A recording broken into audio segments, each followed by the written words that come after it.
Aujourd'hui, dans la façon dont on parle de l'IA, moi, il y a toujours quelque chose qui me perturbe un peu, c'est que c'est très abstrait du monde réel et du monde physique. On voudrait une IA qui soit mise au service de l'économie des territoires et des défis sociétaux qu'on doit rencontrer. Et quand on cumule toute cette puissance, en réalité, c'est le premier incubateur d'Europe. Ce qui va vraiment vous faire progresser, c'est le fait de créer des revenus et d'avoir des clients qui ont des exigences. Et être confronté à ces exigences-là, c'est ce qui vous permet d'avoir des produits d'excellence. Vivatech 2025, Paris, jeudi, une ambiance incroyable, une énergie de partout.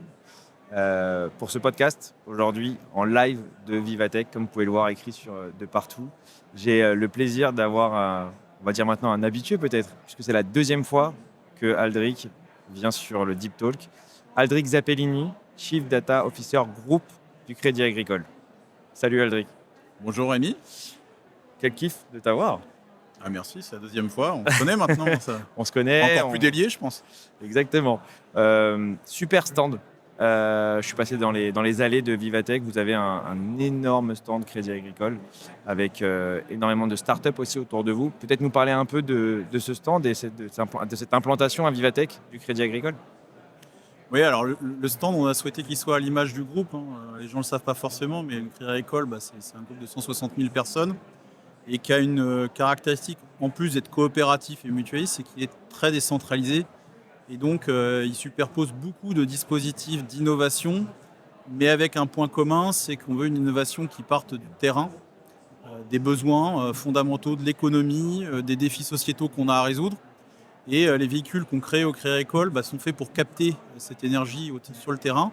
Et puis derrière, finalement, ensuite, pour créer de la synergie du partage de façon, dans les cas quand c'est adapté, à créer des startups et puis les utiliser en les intégrant dans notre propre business. Dans d'autres cas, de mener des projets avec une composante d'innovation, mais qui seront plus accostés à nos IT traditionnels. Et puis, comme on est un groupe qui est éminemment régionalisé, eh bien, on a notre réseau des villages by CA. Ça, c'est intéressant parce que c'est quelque chose que j'entends parler, les villages by CA. Ouais. Déjà, le terme, il est sympa. Ouais. Ça veut dire quoi, alors, village by CA? Alors, il faut avoir en tête déjà que c'est une structure qui a été créée il y a 10 ans. Ouais. Vous vous rendez compte, ça a le même âge que Vivatech, en fait, en réalité. Donc, quelque part, ça matérialise aussi qu'on est un groupe, effectivement, qui est très terrien, mais on a aussi des intuitions qui sont bonnes. Parce que l'intuition qu'on a eue en créant ce village, c'est que finalement, il fallait des endroits dans lesquels on peut accompagner des startups et que ces endroits ne devaient pas être uniquement centralisés sur Paris, même si par définition le village amiral, qui s'appelle le village CA Paris, a été créé en face de la fédération à la Boétie. Et tout ça a essaimé. Chaque année, on a créé entre 5 et 10 villages. Maintenant, on a une cinquantaine.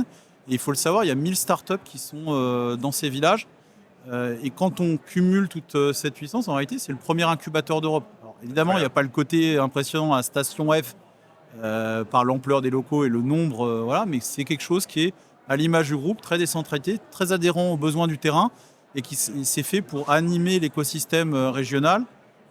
Chaque région peut avoir ses propres défis non seulement il faut que ça bénéficie à l'économie, il faut aussi que les startups qui veulent grandir sur leur territoire ne soient pas obligés de s'exiler et de changer, d'aller chercher des financements ailleurs. Et donc, on doit pouvoir avoir tout sur place de façon à ce qu'en région, que ce soit à Rennes, que ce soit à Clermont-Ferrand, que ce soit à Sophia Antipolis, on puisse animer en fait cet écosystème d'innovation. Top. Donc du coup, vous avez, j'imagine, ici des échantillons de ces startups qui sont venus se représenter. Est-ce que tu peux nous parler, vu que c'est le thème du podcast, un peu de ces startups qui sont venues présenter leur innovation aujourd'hui? Alors, ça serait trop long en fait d'essaimer les startups. Il y a une rotation, c'est-à-dire que chaque village a fait une sélection. Moi, je conseille à tout le monde d'aller voir. Comme les Miss France, quoi. Exactement. On choisit les régions, les plus belles Miss. Alors, c'est pas un système d'élection comme les Miss France, mais on pourrait en reparler si tu veux. Peut-être pas dans celui-là, mais voilà.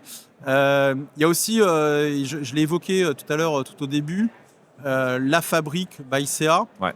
Là, c'est une logique un peu différente. C'est celle d'un startup studio. Alors, c'est pareil, ça a presque 8 ans maintenant. Donc, vous voyez, c'est quand même des choses qui, finalement, si on se propositionne dans un contexte en 2018, c'était quand même très innovant de monter ce type de véhicule. Et là, le défi, il est un peu différent.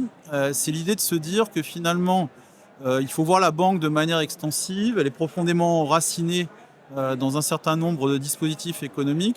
Et si on veut créer des nouvelles activités, probablement que la meilleure façon de le faire, c'est de confier à des startups, en tout cas des gens qui ont cet ADN de start-upper, de la captation des besoins, et puis derrière le développement de la startup qui va répondre aux besoins. Et puis quand on a un système qui fonctionne bien, c'est-à-dire à la fois le modèle opérationnel, le modèle d'affaires, on peut mettre derrière la puissance du Crédit Agricole. Et par exemple, quand on a une startup comme Collecto qui est là finalement pour simplifier la vie des auto-entrepreneurs, des TPE, des petites PME, pour faire le lien entre devis, facturation, comptabilité et banque. On voit que ça peut prendre énormément de temps de faire ça si tout ça n'est pas bien connecté. Et derrière, on peut mettre la puissance du réseau distributif du Crédit Agricole, parce que quand on met LCL et puis les caisses régionales bout à bout, ça fait quasiment 30 millions de clients qu'on peut aller adresser par ces dispositifs-là. On comprend très bien l'intérêt d'être incubé du coup au village Baïséa, de bénéficier de tout ce réseau du Crédit Agricole. Et voilà, tu as donné un petit cas d'usage assez intéressant pour une création d'entreprise, de pouvoir justement gérer toute cette partie comptabilité, paiement en même temps. Ça, c'est hyper intéressant. Du coup, on va rentrer dans le vif du sujet, puisque on l'a vu un peu partout. Ça a commencé déjà hier avec la keynote de Jensen Huang de NVIDIA, l'intervention de notre président. On s'est rendu compte que l'IA, il y avait des enjeux qui étaient très souverains aujourd'hui. On se rend compte que l'Europe, en général, elle est un peu à la traîne, j'ai l'impression, sur la partie infrastructure. Alors, pas forcément sur la partie talent, mais sur la partie infrastructure. Est-ce que vous, au Crédit Agricole, vous détectez un peu ce manque un peu d'infrastructure en France? Alors, je ne sais pas si c'est infrastructure. Probablement qu'effectivement, si on regagne de l'indépendance technologique, de l'autonomie stratégique et in fine, probablement de la souveraineté, c'est quand même des mots. Le mot souveraineté peut être un peu compliqué à appréhender, j'y reviendrai. Effectivement, il faudra que les infrastructures suivent. En fait, si on se repositionne dans le contexte d'une entreprise comme Crédit Agricole, alors je rappelle, 160 000 collaborateurs, 54 millions de clients, dimension internationale, opérateur d'importance vitale, tiers de confiance, évidemment, c'est de la banque systémique au niveau européen, il y en a deux en France, BNP et Crédit Agricole. Il faut avoir en tête que nous, ce qu'on gère en premier, c'est la question du risque de dépendance technologique et plus particulièrement des risques qui pourraient s'avérer néfastes ou même mortels pour certaines activités. Si par exemple, vous avez une solution qui est 100% opérée sur le cloud, arrêter un service comme ça, si par exemple un fournisseur dit je veux plus, je dénonce ces accords commerciaux ou sous pression géopolitique comme on a pu le voir assez récemment, quelque part le service s'arrête immédiatement, vous êtes mort tout de suite. Ah oui. Donc ce qu'on gère en fait, c'est ça, c'est en fonction de la criticité du business qu'on a, quelle est finalement l'interruption de service qu'on peut supporter, et quand elle n'est pas supportable, de toute façon il n'y a pas le choix, il faut qu'on se mette en disposition de ne pas être monodépendant d'un fournisseur. Alors là où c'est compliqué la souveraineté, c'est que je prends un exemple.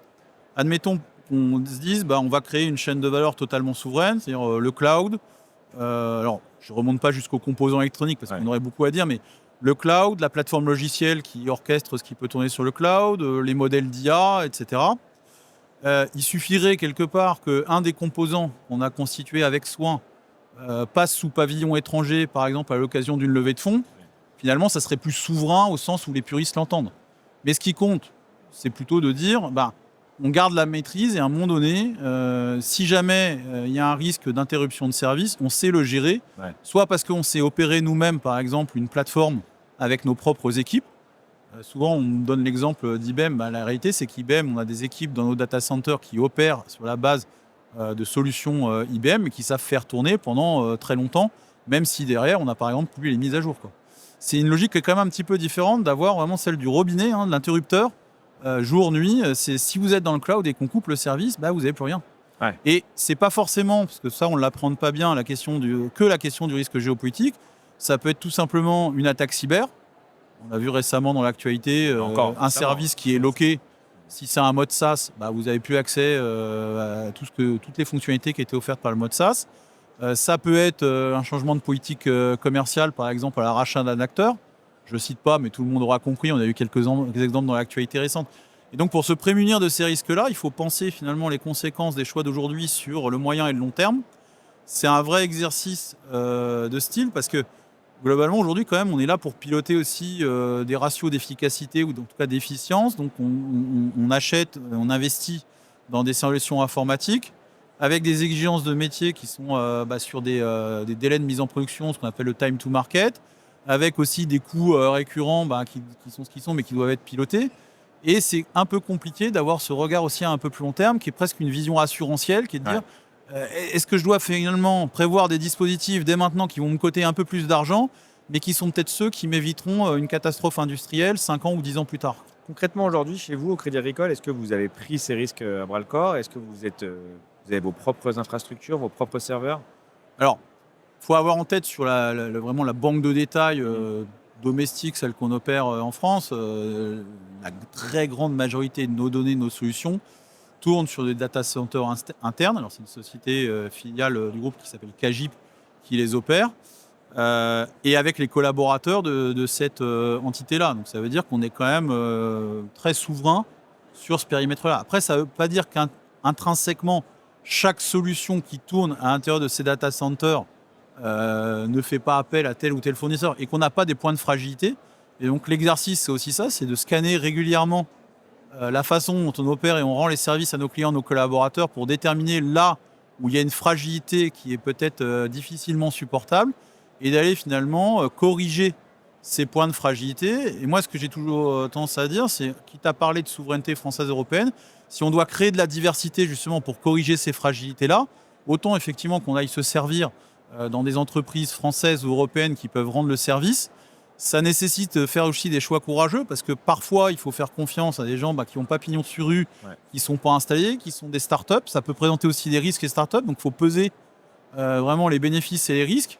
Mais quand ça fonctionne, il faut aussi avoir le courage de dire tiens, cette solution-là, je ne vais pas l'utiliser uniquement pour faire un POC ou une solution d'appoint, je peux aussi l'utiliser pour rendre mon service nominal. Et donc ça, c'est vraiment très vertueux parce que au-delà de tous les financements dont ont besoin les startups, les scale-up, elles ont avant tout besoin de clients qui les mettent dans les mêmes conditions d'exigence que ce qu'on peut avoir vis-à-vis de grandes solutions très installées qui très souvent sont des solutions américaines. C'est ce degré d'exigence avec des clients, donc avec de la commande, qui finalement va faire le progrès continu de ces acteurs et leur capacité, même mieux, au-delà de couvrir finalement le marché domestique français ou européen, d'aller même prendre des parts de marché à l'international et même aux États-Unis. On a aujourd'hui des scale-up qui effectivement font de très belles choses en France et en Europe, mais qui sont aussi très implantés aux États-Unis. Aujourd'hui, de toute façon, c'est compliqué d'être uniquement sur le marché français. On est sur des technologies qui sont worldwide. Et si on reste uniquement sur le marché français ou européen, on risque d'être pas très compétitif. Je reprends une petite phrase qu'a dit hier le patron d'NVIDIA sur les investissements, pour revenir un peu, pour rebondir sur les investissements. Il a dit aux États-Unis, quand on vient pour demander de l'argent, les gens cherchent, ils ont 1% en fait de cas où ils se disent on va investir. Alors qu'en France, il y a 99% des gens qui se disent on ne va pas investir. En fait, ils cherchent la raison pour ne pas investir, alors qu'aux États-Unis, il va aller juste 1% de choses qui va leur dire on va investir sur les startups. Donc, il y a un vrai mindset à avoir aussi en Europe sur les startups, et ça reprend ce que tu dis en fait. Ça reprend le fait qu'il faut donner la chance à ces boîtes-là, il faut investir des capitaux, ça on est tous d'accord là-dessus qu'il faut investir des capitaux pour être compétitif. On a d'ailleurs un champion français, on l'a vu encore hier avec Mistral. Moi Rémi, j'insiste sur la commande, parce qu'on peut injecter de l'argent. Il faut qu'il y ait déjà un ARR. Il faut bien voir une dissymétrie qu'on corrigera difficilement, c'est que les VC aux États-Unis, ça a démarré au milieu des années 60. Donc, peu ou prou, ils ont 40 ans d'avance en termes de pratique, de retour d'expérience, de fluidité en fait, de l'octroi de capitaux. Et donc, on peut faire ce qu'on veut, ces 40 ans-là, on ne les rattrapera pas même dans la décennie. En revanche, toutes les belles histoires des sociétés dominantes d'aujourd'hui ont démarré par de la commande publique, toutes. Sans exception, de la commande publique. Et donc du coup, si on veut que ça suive, il faut de la commande publique, il faut de la commande privée, il faut faire confiance à ces acteurs-là. Parce que, encore une fois, vous pouvez être financé, c'est très bien, mais ce qui va vraiment vous faire progresser, c'est le fait de créer des revenus et d'avoir des clients qui ont des exigences qui sont par exemple pour nous celles d'une banque avec des standards industriels, de sécurité de maîtrise, de résilience des systèmes. Et être confronté à ces exigences-là, c'est ce qui vous permet d'avoir des produits d'excellence. Très clair. Franchement, c'est exactement ce que je voulais faire ressortir aussi. On a toute cette euphorie autour de Vivatech, mais derrière les startups, il y en a énormément, on en voit beaucoup ici. Et comme tu dis, pour pouvoir faire la différence, il faut aussi générer du revenu et avoir des premiers clients qui vous font confiance. Et qui mieux que Crédit Agricole Moi, comme premier client. c'est quelque chose que je regarde beaucoup, c'est quelle est la vision de la startup, du service qu'elle veut rendre à ses clients, de la valeur que ça doit créer et du modèle finalement d'affaires par lequel elle va générer des revenus. Alors, ça doit pouvoir quand même pivoter les startups. On est d'accord que c'est pas toujours évident de trouver ça du premier abord, mais Nvidia les premiers. ouais, mais on s'aperçoit en fait qu'il y a plein de startups aujourd'hui qui ont des modèles de croissance qui certes nécessitent de lever des fonds, mais qui atteignent la rentabilité très vite parce qu'elles ont une vision très très claire du service qu'elles veulent proposer et que finalement les levées de fonds qu'elles font se mettent directement au service de cette stratégie-là. Alors, ce qui ne veut pas dire que derrière elles n'ont pas besoin de encore plus de fonds pour grandir, mais le fait d'être quand même connecté aux besoins des clients, au terrain et à cette exigence forte de finalement d'avoir un produit qui soit au top, excellent et qui remporte des marchés, non pas exclusivement parce qu'il est souverain ou parce que c'est une équipe pas de start-upers, mais tout simplement parce que c'est le produit qui répond aux besoins et qui va faire le job face aux clients ou face aux collaborateurs. Ça, moi, j'insiste beaucoup là-dessus. Il n'y a pas forcément besoin de croissance à 3 chiffres pour que la startup fonctionne. En revanche, régénérer du revenu, c'est quand même une vraie question qu'il faut avoir et assez tôt, je pense, dans le cycle. Ah, c'est intéressant. En tout cas, pour tous les auditeurs qui veulent monter leur startup, on voit un peu le schéma directeur pour pouvoir essayer d'avoir des fonds et prouver de la valeur aussi sur le produit qu'ils veulent proposer. On va basculer sur un autre sujet. Ce qui nous intéresse, comme je t'ai dit tout à l'heure, c'est vraiment l'évolution de ces IA. Ça fait 2 ans qu'on en parle, 3 ans même pour certains des IA génératives, même plus pour ceux qui ont fait de l'IA avant. On parle beaucoup d'IA, on parle beaucoup de faire de la tech, pas pour faire de la tech, de faire de l'IA pour faire de l'IA. On parle de cas d'usage, on parle de créer de la valeur sur ces cas d'usage, d'avoir des ROI sur ces cas d'usage. Il y a énormément de choses qui reviennent dans les échanges que je peux avoir. Où est-ce qu'on en est aujourd'hui ? On en est en juin 2025. Pour toi, depuis la sortie des IA génératives. Alors, effectivement, tu as raison, on parle beaucoup de cas d'usage. La démarche cas d'usage, elle est probablement nécessaire parce qu'elle a une très grande vertu, c'est de remettre au centre finalement cette technologie comme étant un apport de bénéfices pour nos métiers. Ça la remet au centre aussi pour les dirigeants. Et finalement, il n'y a rien de mieux que la projection dans les usages du quotidien ou en tout cas du business de nos métiers pour faire cet embarquement. En revanche, ça peut avoir des limites, la démarche cas d'usage, et je pense que c'est là-dessus qu'on commence un peu à faire des analyses.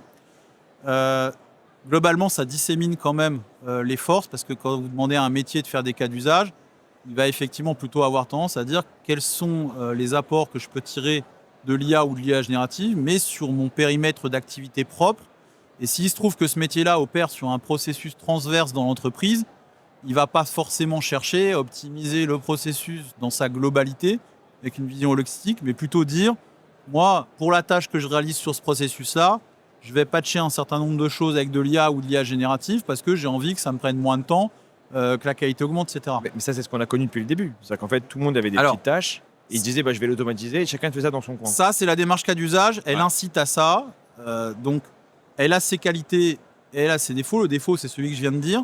Et donc probablement que la projection maintenant qu'on a devant nous, si on veut vraiment aller chercher de l'impact, alors ça dépend des entreprises, mais dans une grande banque comme Crédit Agricole, si vous voulez chercher de l'impact, c'est des grands volumes d'opérations, grand nombre de collaborateurs, grand nombre de clients. Et donc ça, globalement, quand vous êtes sur ces grands nombres-là, c'est exactement ces terrains-là qui sont balisés chez nous par des processus. Pourquoi ? Parce que si c'est si important que ça pour l'entreprise a eu besoin de rationaliser la démarche et c'est exactement l'objectif d'un processus. Et donc probablement que maintenant ce qu'il faut qu'on fasse, c'est qu'on révise nos processus de bout en bout. Souvent ils partent du client et ils arrivent peut-être dans des services, par exemple en back-office, des années plus tard avec des actions qui sont à réaliser et qu'on les finalement révise en intégrant nativement par conception la data, l'IA, le digital. Là où c'est vrai que ces dernières années, on a plutôt eu tendance à faire des optimisations incrémentales sur des morceaux de processus. Même pendant la transition digitale, puisqu'on a quand même une révolution sur le digital, le numérique. le digital, on a créé effectivement pour beaucoup de processus ce qu'on appelle des parcours clients digitaux. Oui. Très bien. Mais du coup, c'est la partie amont du processus qui est où le client démarre en autonomie. On n'a pas forcément ensuite tiré les conclusions de dire qu'est-ce que changeait pour la suite du processus le fait d'avoir un client qui démarre en autonomie et qui peut aller plus ou moins loin dans la démarche. Et je te donne un exemple tout simple. Quand tu as un client qui démarre en autonomie digitale, mettons sur un parcours de souscription d'un crédit immobilier, à l'époque, on n'avait pas cette réflexion de dire on peut mettre des IA qui guident la remise des justificatifs du client dans le parcours immobilier. Or, ça va avoir une très grande influence sur la suite du processus, puisque si tu mets une IA en amont dans cette partie digitale, qu'elle guide le client, déjà lui, il a une expérience qui est plus fluide, il remet les bons justificatifs, ils sont contrôlés par l'IA. Ça veut dire que derrière, le conseiller qui va reprendre le dossier, parce qu'il y a un certain nombre de choses qui doivent se faire avec une interaction humaine, il aura moins de temps à passer sur des contrôles administratifs. Ouais. Ce temps-là, il pourra le réemployer pour avoir un échange finalement plus fructueux, plus agréable avec le client autour de l'assurance emprunteur, autour de la suite de son processus d'achat immobilier. Et puis derrière, les agents de back-office qui, eux, devaient contrôler, par exemple, que le dossier est conforme par rapport à ce qu'on doit financer, pareil, ça leur aura complètement asséché les non-conformités ou les anomalies qu'ils vont rencontrer, ce qui signifie qu'eux, ils aussi vont pouvoir libérer du temps pour pouvoir réaliser des actes qui sont beaucoup plus contributifs à la satisfaction du client. Un exemple, si pour une raison ou une autre, vous devez signer chez un notaire et qu'il y a une mise à jour à faire sur le dossier de crédit qui est demandé par le notaire, si vous ne le faites pas, si vous recevez ça en urgence le matin et que vous ne le faites pas dans la matinée, la signature ne peut pas avoir lieu l'après-midi. Il n'y a rien de plus anxiogène pour un client. Ça arrive souvent. Voilà. Et ça, c'est une source d'insatisfaction majeure. Si vous avez une IA qui, dans ce back-office, a libéré du temps parce qu'elle fait le tri des emails et que, tiens, elle voit cet email qui est une mise à jour de dossier de crédit pour signer chez le notaire et qu'elle dit ça, c'est en urgence, je le mets sur le dessus de la pile et je vais chercher le collaborateur qui a la compétence pour faire, vous le faites tout de suite, le client, son dossier est fait, il peut signer et vous n'avez pas de réclamation derrière. Et là, donc, en fait, vous voyez que sur toute la chaîne, le fait de concevoir nativement avec le meilleur de ce qu'on a en digital, en data, en IA, a des répercussions sur comment vous allez positionner le rôle de l'humain et la qualité d'interaction entre l'humain et le client. Là, en 2 minutes, tu nous as donné plein de cas d'usage très concrets et on sent que c'est très clair dans ta tête. Il y a une évolution énorme entre les premiers podcasts que je faisais où je recevais les gens sur l'IA, où c'était exactement ce que tu disais, c'était des petits cas d'usage où il fallait automatiser des tâches. Et là, le processus, c'est hyper intéressant et j'aimerais revenir dessus. Du coup, il y a 2 IA en fait. Il y a l'IA pour les conseillers, core business, qui vont traiter, on va dire, des cas métiers chez vous. Et puis, il y a toutes les IA annexes d'aide en interne pour les supports, pour les RH, pour l'administratif, ce qu'on appelle un peu l'IA pour tous. Moi, j'aime bien différencier ces 2 cas d'usage-là, ces 2 catégories, on va dire, de cas d'usage, parce que c'est beaucoup plus risqué de mettre des IA génératives sur des processus métiers, comme tu viens de le dire là, que de mettre des IA génératives pour faire des emails ou pour transcrire une réunion Teams, par exemple. Donc, on va dire que ça, toutes ces parties-là, ces petites IA-là qui permettent au quotidien d'aller plus vite, ont déjà été mises en place dans les grands groupes. Et par contre, j'aimerais savoir techniquement comment vous arrivez aujourd'hui et quels sont les risques de mettre en place des IA génératives sur des processus métiers, typiquement comme un crédit immobilier, par exemple. C'est là où, en fait, il faut bien faire la part des choses. Quand vous êtes sur des processus, ce qui vous intéresse, c'est qu'ils soient robustes, qu'il y ait le moins possible d'anomalies créées. Et donc, ce que vous allez chercher, c'est des IA qui ont une capacité à traiter des volumes avec une précision maîtrisée. Ça veut pas dire précision de 100%. Simplement, si vous avez par exemple 100 dossiers à traiter, ce que vous devez maîtriser, ce n'est pas qu'elle IA fasse 100% de tous les dossiers, c'est que si elle est juste à 95%, elle sait, dans le résultat qu'elle va donner, vous dire où se situent les 80% et où se situent les 5%. Pour que derrière, tu peux mettre un humain qui va gérer. Si jamais ton IA, mettons, elle a un justificatif à contrôler, qu'elle te dit, sur cette part-là, mettons 90%, on ne va pas être extrémiste, je suis sûr de mon résultat à 99,9%, ce qu'on appelle le calibrage. Là, tu vas plutôt avoir tendance à dire je vais l'automatiser, je vais juste rendre la main à l'humain pour donner le résultat. Si, à contrario, l'IA te dit là, il y a 10% des dossiers. Soit il y a une anomalie, soit je ne suis pas très sûr, un taux de confiance assez bas. C'est là où tu rends la main à l'humain. Et donc finalement, au lieu d'opérer sur 100% l'humain, il va opérer plutôt sur 10%. Et avec deux situations différentes, 10% où il sait que c'est pas bon, il va falloir faire quelque chose. Et puis un pourcentage aussi où c'est plus une levée de doute par rapport à l'incertitude qu'a l'IA quant au résultat. Le problème, c'est les faux positifs. Et C'est-à-dire, en gros, alors, ce qui est important en fait dans ces IA-là, c'est de savoir maîtriser l'erreur et le prix qu'elle peut avoir. C'est justement ce que savent pas bien faire les IA génératives. C'est-à-dire que les IA génératives sont calibrées, sont conçues pour donner une réponse quoi qu'il arrive.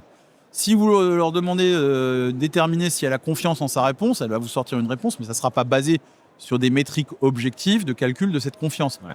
Et donc c'est là où, sur ce type de processus-là, et on le voit aujourd'hui dans les projets qu'on a menés depuis 2 ans, la réalité c'est qu'on met beaucoup plus en place des IA, ça fait bizarre de dire ça, traditionnels. Ouais. Par exemple des modèles de deep learning. Alors ils peuvent être assez sophistiqués. Nous, on a des approches qu'on a conçues en interne de modèles de deep learning et des architectures quand même très évoluées, dans le sens où, par exemple, sur l'apprentissage, on n'a pas besoin de faire d'annotation des documents. L'IA peut apprendre avec les documents bruts et les métadonnées qui ont déjà été extraites du système d'information par ailleurs. Et on a aussi optimisé ces architectures, par exemple, et ça c'est important, et peut-être qu'on y reviendra par la suite, pour que l'IA puisse donner des réponses fluides directement face au client, donc en 2-3 secondes avoir une réponse, tout en ne nécessitant pas d'avoir des infrastructures GPU. Ce qui fait le lien avec des IA frugales, le fait de ne pas forcément avoir besoin de mettre du GPU partout pour pouvoir faire tourner ces systèmes d'IA en production. Il faut que tu nous expliques ça, du coup. Pourquoi on n'a pas besoin des GPU ? Alors, c'est pas qu'on n'en a pas besoin là-dessus, c'est qu'en fait, on a optimisé l'architecture et le packaging du modèle pour répondre à cette contrainte-là. Et c'est là où il faut bien faire la différence. Tu vois, ça, c'est aussi quelque chose qui n'est pas encore très bien appréhendé.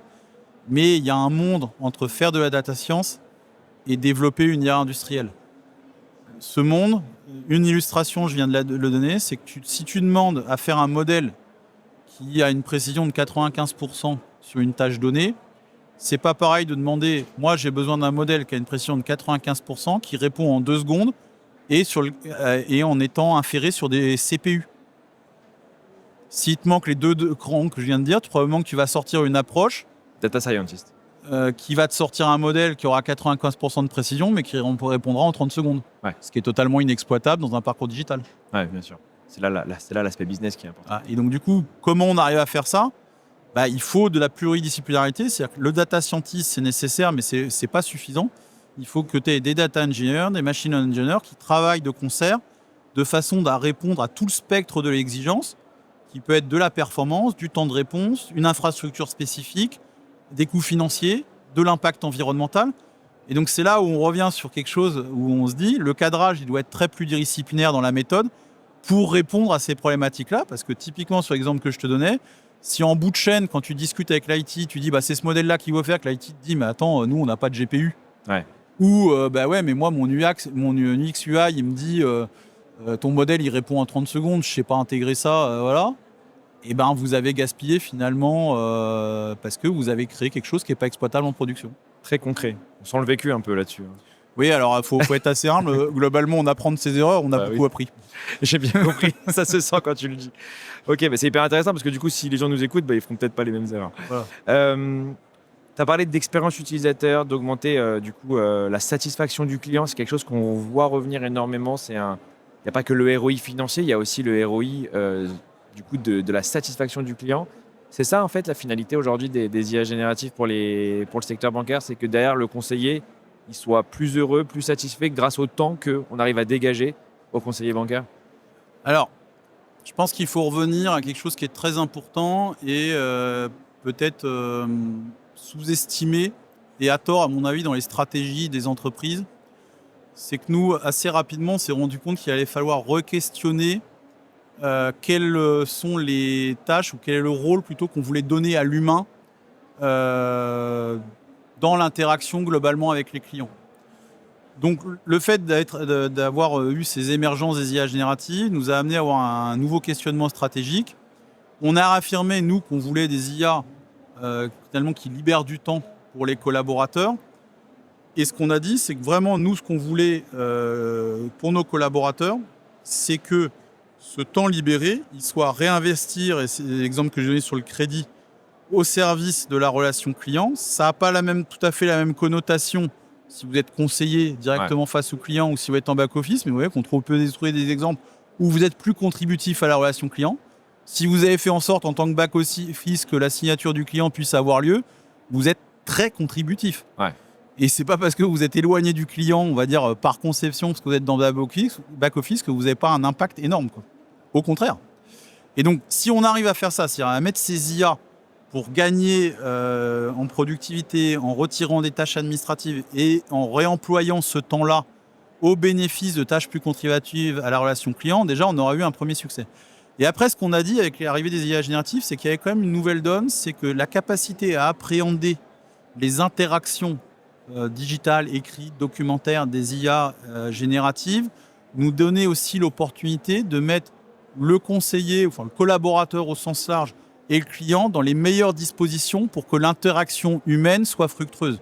Si par exemple vous simplifiez tout le parcours du client en amont et qu'il ne sort pas de là en étant essoré parce que c'était très lourd, très administratif, il sera probablement plus ouvert à une conversation sur par exemple ses projets d'épargne. Quand on fait un crédit, je fais toujours celui-là, souvent la question qui se pose c'est je mets un peu de tapis pour l'apport personnel, comment je reconstitue une capacité d'épargne progressivement. Ça c'est un échange que le client est en capacité d'avoir s'il n'est pas complètement essoré par un processus ultra administratif et puis par l'anxiété, puisque quand même pour les plus heureux, on le fera peut-être quelques fois dans notre vie, une acquisition immobilière, mais c'est quand même un moment qui présente un certain nombre d'anxiétés. Et donc du coup, si vous ne vous libérez pas de ça, de toute façon, vous n'êtes pas disponible pour faire mieux en termes d'interaction à valeur ajoutée. Et c'est pareil côté conseiller. C'est-à-dire que finalement, lui aussi, on doit le libérer. Pour avoir cette qualité d'interaction avec le client, il faut que les deux parties soient libérées. Et donc c'est ça aussi, cette valeur qu'on apporte à l'IA générative, c'est de rendre les choses possibles et de faire en sorte que le client qui veut avoir son service digital puisse aller au maximum des capacités et après qu'il puisse avoir un humain disponible, un entretien et un contact préparé pour qu'on en tire la meilleure valeur ajoutée pour les deux parties prenantes. Très clair. On voit très bien l'intérêt des IA génératives et l'impact sur les conseils. Donc du coup, on n'est plus du tout dans la logique qu'on aurait pu avoir il y a un an où il y avait une crainte sur les personnes qui allaient être remplacées par l'IA. Là, on comprend bien que l'IA va augmenter le conseiller, va lui dégager du temps, va lui permettre de faire des tâches plus intéressantes pour le client. Un petit mot là-dessus, il faut être très... faut écouter déjà, parce que le dialogue social, c'est très important. On ne va pas supprimer l'anxiété en disant ça. Simplement, aujourd'hui, nous, ce qu'on constate opérationnellement sur le terrain, c'est que les IA qu'on met en production, l'impact qu'elles ont, c'est qu'elles modifient l'allocation du temps passé par les métiers sur certaines tâches. Tous les exemples que j'ai donnés confinent à ça. Ce qu'il faut qu'on fasse, c'est que progressivement, et en lien avec les partenaires sociaux, on regarde et on consolide ces impacts-là, parce que là, j'ai cité un projet, alors évidemment qui est tentaculaire, puisque c'est le crédit immobilier, c'est quelque chose qui est très long, très central, et où il y a beaucoup de volume. Mais il faut le voir en vision transformante pour une entreprise et cumuler finalement tous ces impacts-là et regarder s'il y a certains métiers où finalement qui doivent être plus accompagnés parce que structurellement la répartition de l'allocation du temps sur leurs tâches va plus changer. Et donc dans ce cas-là, effectivement, il faudra des mesures d'accompagnement additionnelles, quoi. Upscaling, rescaling. C'est les termes en anglais. Exactement. Peut-être qu'à un moment donné, il faudra regrouper certains métiers de façon à ce que les tâches soient plus variées parce que un des risques aussi, c'est qu'on supprime progressivement la diversité des tâches dans certains métiers. Quand on a des tâches peu diverses, c'est pas simple de faire toujours la même tâche. Souvent, ce que je donne, c'est admettons que par exemple, ce qui est simple et répétitif, l'IA le traite. S'il ne reste qu'une tâche qui est compliquée à faire pour l'humain, si vous faites toute la journée une seule tâche compliquée, c'est pas évident à gérer quand même. Et donc du coup, peut-être qu'il faudra aussi se poser des questions sur des regroupements de certaines tâches pour continuer à avoir une variété, du compliqué, du moins compliqué. Parce que dans une journée, on n'a pas une performance, une attention constante et qu'il faut aussi le prendre en compte. C'est un vrai sujet. Cette dimension-là, on la met aussi dans l'IA responsable, nous, parce que souvent, IA responsable, tout le monde prend impact environnemental, si je raccourcis et que je fais comme ça, mais ça va bien au-delà de ça. Si tu as deux, trois choses à nous dire sur des cas d'usage qui sont en production, qui sont arrivés en production avec de l'IA générative récemment. Ouais, Truc sympa. Nous, on a structuré ça dans le programme de déploiement à l'échelle là, de l'IA générative qu'on avait en 6 familles. Globalement, évidemment, le chat sécurisé avec des systèmes de RAG, plus dans la pratique individuelle, c'est-à-dire l'interaction individuelle avec les documents, c'est quelque chose qui marche, qui fonctionne très très bien. Au passage, d'ailleurs, on fait ça avec les amis de Prism AI, donc ils sont présents là sur Vivatech. Et on a souhaité très tôt, et là il y a une décision stratégique qui n'était pas évidente à assumer, parce qu'il faut se replacer dans le contexte, il y a presque 18 mois maintenant, c'est de plateformiser en fait ces services-là. Parce que moi, l'intuition que j'avais quand on a proposé ça, c'est de dire, je pense que la valeur ajoutée de nos équipes, il faut qu'on la mette dans l'accompagnement des métiers à l'usage et à la montée en compétences pour aller vers davantage d'autonomie, y compris sur les usages de plus en plus sophistiqués. Et le fait de plateformiser, quelque part, nous a affranchis de devoir développer nous-mêmes un certain nombre de choses. Alors, on ne nous a pas affranchis de tout, parce qu'il faut que ça fonctionne, il faut tester, il faut regarder les configurations, etc. On cherchait aussi le fait d'avoir une plateforme agnostique au clouder, c'est-à-dire de pouvoir la plugger sur n'importe quel cloud. Voilà, n'importe quel cloud, y compris sur de l'interne. Toujours cette idée de maîtrise et risque de dépendance technologique. Et puis, on avait aussi, il y a 18 mois, on parlait un peu d'agents, pas beaucoup.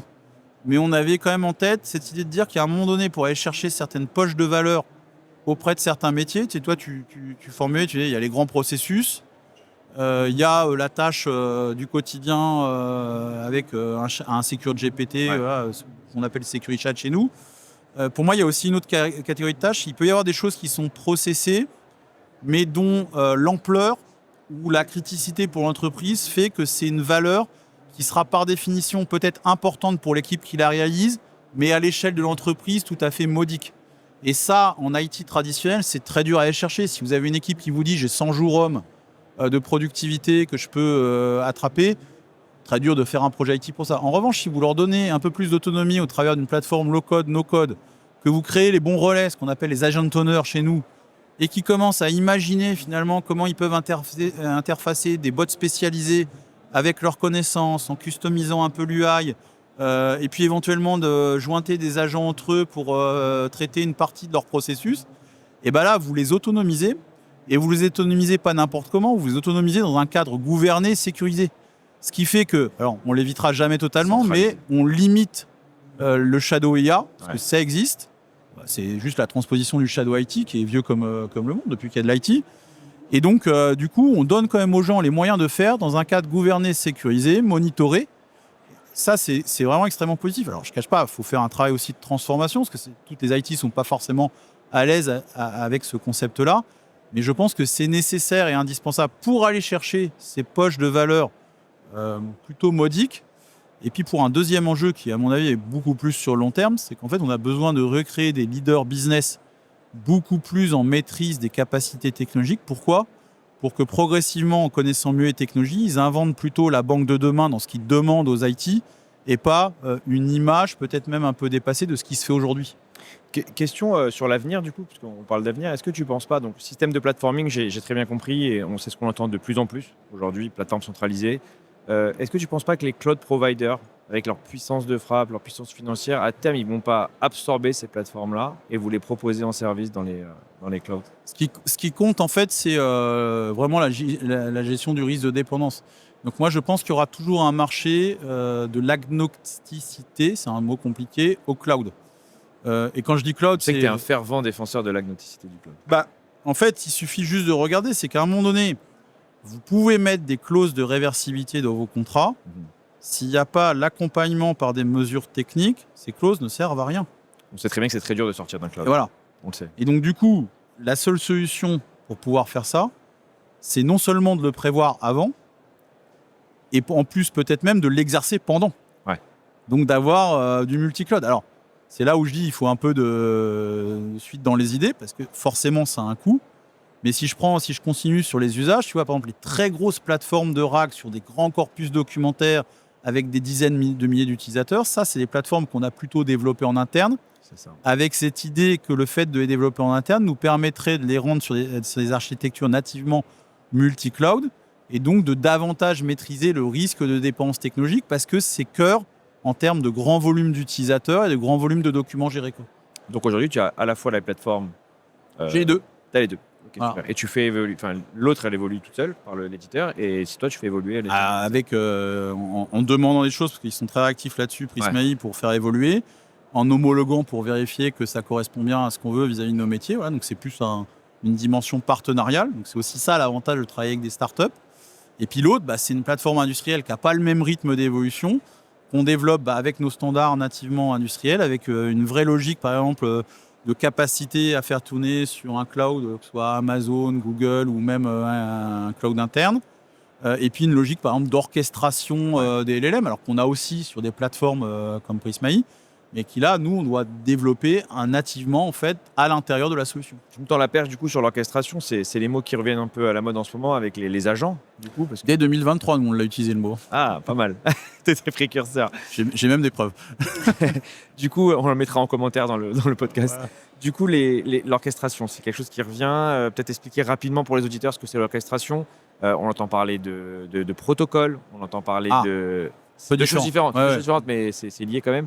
Il y a de l'orchestration, il y a des protocoles. Comment tout ça est imbriqué et comment on est passé du chatbot sécurisé, ce que tu dis tout à l'heure, avec du RAG et de l'intégration de gros volumes de documents, à cette révolution des agents et de l'orchestration de l'orchestrateur? C'est pas encore fait. Ce qu'on entend aujourd'hui, parce qu'on est confronté à ça quand on met en production des systèmes reposant sur de l'IA ou de l'IA générative, c'est qu'effectivement, on a besoin de communiquer avec différents outils, avec différents entrepôts de données. Et que, si on regarde par exemple les agents, ça va être des petits systèmes autonomes et qu'il va y en avoir beaucoup. Si à chaque fois, on est obligé de redévelopper le connecteur ou la façon de se connecter aux données ou avec un autre système ou avec une application, c'est un peu compliqué à gérer. Donc effectivement, ce qui est en train d'émerger aujourd'hui, c'est cette idée autour de protocoles, donc le plus connu étant le protocole MCP Anthropic. Il y a A2A, mais qui est positionné sur un segment un peu différent. Alors, pour faire simple pour l'auditoire, MCP, aujourd'hui, on voit qu'il est quand même plutôt orienté sur comment les systèmes IA et les agents vont pouvoir communiquer avec les données et avec les applications. Là où A2A, dans sa genèse, donc plutôt Google, c'est d'abord concentré sur comment les agents allaient pouvoir communiquer entre eux, ce qui est un petit peu différent. Enfin, globalement, on voit qu'aujourd'hui, il y a une lutte de protocole. Ça, c'est quelque chose qu'on observe, c'est vieux comme le monde. On connaît, ouais. C'est qui va créer le standard. Bah oui. Il n'y a pas encore au standard. Non, pas encore. On n'a pas encore l'ISO. Ce qu'il faut surveiller de très très près, c'est qu'il y a une vraie opportunité de faire bien du premier coup. C'est-à-dire que je pense que moi, le chemin vers le standard va être beaucoup plus rapide que ce qu'on a connu vers le passé. Comme tout depuis les IA génératives, tout va beaucoup plus vite. Et donc du coup, nous, on l'observe de très très près, on l'implémente, on l'expérimente. Donc on a mis en place des serveurs avec protocole MCP. On a commencé à faire fonctionner des agents, des systèmes d'IA pour voir comment aller chercher des données. Pour expliquer un peu aux auditeurs, le MCP, c'est un gros hub, tu me dis si je me trompe, mais c'est un gros hub USB dans lequel on branche en fait nos c'est cette idée en fait qu'il y a une interface unique dans laquelle on vient comme une porte d'entrée qui nous permet de communiquer avec des données et avec des applications. Voilà. C'est le principe. Et les API dans tout ça? Pardon? Les API dans tout ça? In fine, ça sera très proche en fait d'un portail API. Voilà. Je dis que c'est pas encore fait parce que déjà il faut que le standard s'installe, premier point. Et puis il faut aussi qu'on vérifie le fait quand même de concentrer cette couche d'interaction dans un serveur avec le protocole MCP quelque part. Si ce serveur-là n'est pas robuste et ne répond pas, c'est tout le système qui dysfonctionne. Donc du coup, il va falloir quand même bien éprouver le modèle, la résilience, etc. Ceci dit, l'opportunité unique qu'on a, c'est de dire, à partir du moment, comme on est au tout début d'adoption des agents et des bots spécialisés, des systèmes à base d'IA, c'est si on arrive quand même à normaliser ça assez rapidement, peut-être qu'on pourra déployer directement de manière un peu plus massive, plus rapide, mieux maîtrisée, grâce à ce type de protocole. Moi, très clairement, là, on a fait les premières implémentations. Je considère que c'est encore un sujet plutôt dans sa phase R&D, dans la phase D, on va dire, développement, et que 2026, on pourra avoir des premières instanciations en production. Et l'idée, c'est peut-être qu'on parte directement sur des plateformes mutualisées de serveurs avec protocole MCP pour servir en fait nos socles IA et nos socles IA génératifs. Super intéressant. L'orchestration, du coup, L'orchestration, là, ce terme-là, je l'utilise essentiellement vis-à-vis des LLM, mais il peut concerner tout un tas de tâches. L'enjeu vis-à-vis des LLM, c'est qu'assez rapidement, en 2023, quand on a fait notre stratégie d'adoption maîtrisée de l'IA générative, on s'est aperçu, et ça a un peu changé depuis, mais c'est quand même encore en moyenne vrai, que c'était beaucoup de clouders US, que c'était beaucoup de LLM édités par des sociétés américaines.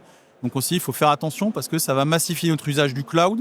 Et si on est monodépendant d'un couple clouder LLM, globalement, si on met ça quand même dans des systèmes qui sont plutôt importants pour nous, on va avoir des problèmes. Donc très vite, on s'est dit il faut qu'on ait une capacité à pivoter entre plusieurs éditeurs de modèles. Il y a même des clouders qui ont repris ça. Quand on voit comment ils construisent le service Bedrock aussi, c'est un peu logique sur Amazon. Et donc ça, on l'a implémenté vraiment au cœur de notre logique de plateforme industrielle. Alors c'est un peu plus compliqué qu'il n'y paraît parce que juste quand même, au passage, on ne prompte pas tout à fait de la même façon. Même si ça a tendance les écarts ont un peu tendance à se diminuer. Sur Claude et sur... mais entre un Claude, un GPT, un Llama, un Mistral, c'était pas exactement la même façon de prompter et pas exactement la même façon de normaliser par exemple les résultats qu'on avait en sortie. Et donc du coup, sur le principe, ça s'entend bien. Dans la mise en application industrielle, il y a quand même quelques petits écueils à contourner, quoi.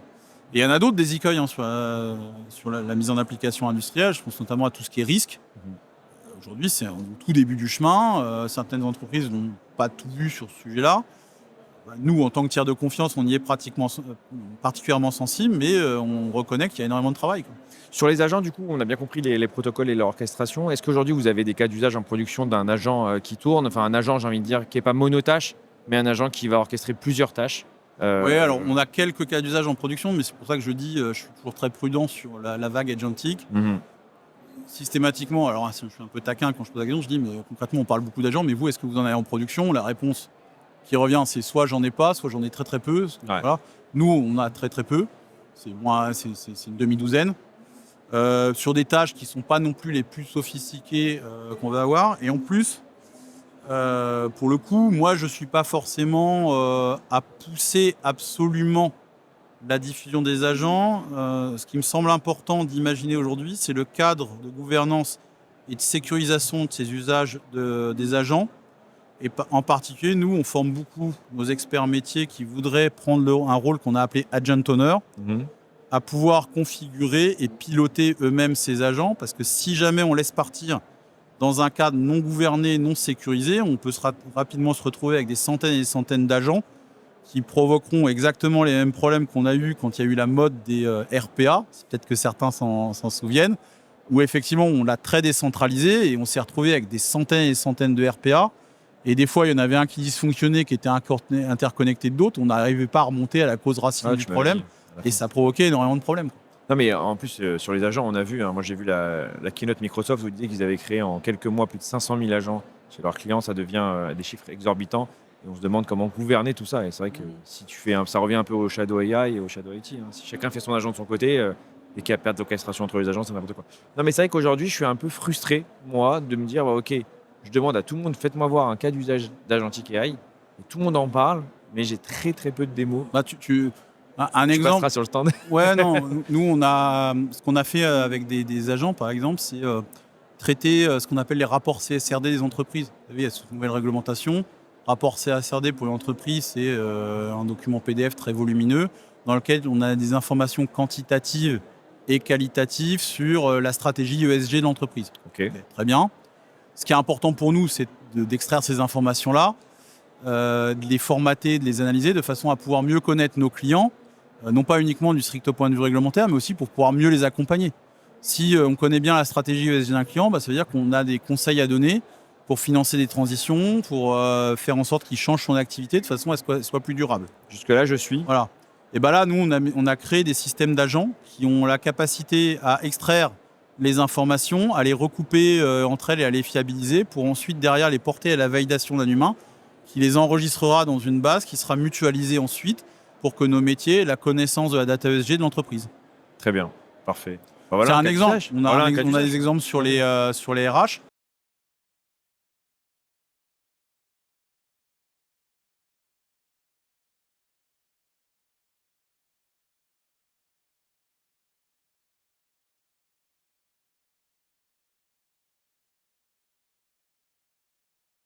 Si on est plus pragmatique sur les prochains mois, Alors, bon, si je regarde le concept de physical IA, à la limite, on l'avait déjà. C'est-à-dire qu'aujourd'hui, dans la façon dont on parle de l'IA, moi, il y a toujours quelque chose qui me perturbe un peu. C'est que c'est très abstrait du monde réel et du monde physique. C'est beaucoup dans l'économie digitale. Ouais. Alors, elle est importante, l'économie digitale, mais c'est pas assez, de mon point de vue, couplé aux défis physiques. Je peux donner un exemple de défi physique, les transitions, donc par rapport à tous les risques climatiques auxquels on va devoir être confronté. Pour moi, indépendamment de la vision de Jensen Huang sur ce que c'est que l'avenir de l'IA, j'ai envie de dire, on voudrait une IA qui soit mise au service de l'économie des territoires, digitale comme physique. Et dans les territoires, il y a quand même beaucoup de physique, et des défis sociétaux qu'on doit rencontrer et qui sont très liés aussi aux défis des territoires. C'est quand vous avez, je prends un exemple, des ambitions de réindustrialisation. Il ne faut pas qu'on se la raconte. On ne peut pas faire une réindustrialisation ISO en matière de technologie de ce qu'on avait il y a 100 ans avant de désindustrialiser. Pourquoi ? Parce qu'on ne sera pas compétitif. Donc finalement, il faut coupler les deux défis. Il faut le meilleur de la technologie adapté aux défis de l'économie des territoires, y compris les défis industriels. Si on arrive à combiner ça, on remplit à mon avis 2 critères. C'est qu'on aura un impact sur le quotidien des gens, et c'est plutôt ce qu'on veut, nous, d'un point de vue sociétal. Et puis on remplira finalement un deuxième critère, c'est qu'en spécialisant un certain nombre de solutions en matière de data et IA sur ces défis-là, c'est des choses sur lesquelles ça sera peut-être moins onéreux d'atteindre l'excellence que par exemple de viser d'avoir le meilleur modèle généraliste en termes de modèle de langage. Ouais. Aujourd'hui, est-ce qu'il est réellement... Ça revient sur ce que je disais au début, faire de la tech pour de la tech. Est-ce que c'est réellement fondamental d'investir 10 milliards d'euros pour avoir 6 mois d'avance ? Parce que c'est ce que l'effet DeepSeek a montré. Peu ou prou, l'investissement qui est fait te donne 6 mois, 1 an d'avance. Aujourd'hui, on est en train de parler de transformations qui vont se jouer sur une durée de 5 à 10 ans. 5 à 10 ans, une décennie. Donc, que compte 6 mois d'avance sur une logique où l'économie réelle, la pratique, les organisations, la culture de nos collaborateurs va devoir s'adapter dans la durée, avec des efforts à considérer pour ça, sur 10 ans. Ouais. Donc voilà, il faut réfléchir quand même à une certaine proportionnalité. Du coup, on prend notre temps, on avance clairement. Ce qu'il faut, c'est avancer en prenant notre temps, mais sûrement. Il n'y a rien de pire que le fait de régresser ou d'être sur du statu quo. On a une phrase, alors elle est attribuée à Bill Gates, c'est de dire on surestime les changements à 2 ans, on les sous-estime à 10 ans. Souvent, la deuxième partie de la phrase, elle est omise. Ça disait ne vous laissez pas bercer par l'attentisme. Ça veut dire que c'est pas parce que c'est quelque chose où on va prendre notre temps pour avancer, où chaque progrès va être acquis durement, parce qu'il y a des tas de défis à résoudre qui ne sont pas que des défis technologiques, qui sont aussi des défis profondément humains, qu'il faut lâcher l'affaire. C'est des choses qui vont durer très longtemps. Et dans toute stratégie de transformation d'entreprise, il faut l'avoir en tête. Merci beaucoup, Aldric. C'était très intéressant, très clair. Toujours une belle vision sur cette technologie. Ça fait pratiquement 1 an que je t'ai reçu dans le Deep Talk. Je te recevrai dans 1 an pour cette vision, avec plein d'évolutions. Bon courage encore pour cette dernière journée, encore 2 jours, j'ai envie de dire, de salon à Vivatech. Si vous avez, quand vous écouterez le podcast, le salon sera déjà terminé. Donc, en tout cas, bon courage pour cette journée et merci encore à toi d'avoir accepté l'invitation. Merci à toi, Rémi, c'était un plaisir.